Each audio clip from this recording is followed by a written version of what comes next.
Neat పరీక్ష 20,00,000 మంది రాశారు. 11.21 లక్షల మంది విద్యార్థులు ఉత్తీర్ణత సాధించారు. అర్హత సాధించిన వాళ్ళలో 58% మంది బాలికలున్నారు.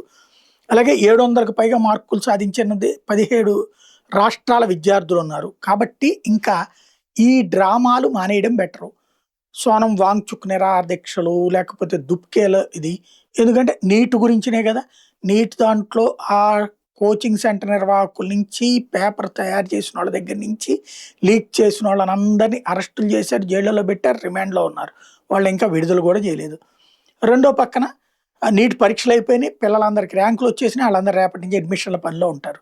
ఇంకా దాన్నే పెట్టుకోవడం కుదరదు గాబట్టినే ఇప్పుడు మతం తెస్తున్నారు, కులం తెస్తున్నారు, వర్గం తెస్తున్నారు, వర్ణం తెస్తున్నారు, నిరాహార దీక్ష వంకలు చెప్తున్నారు.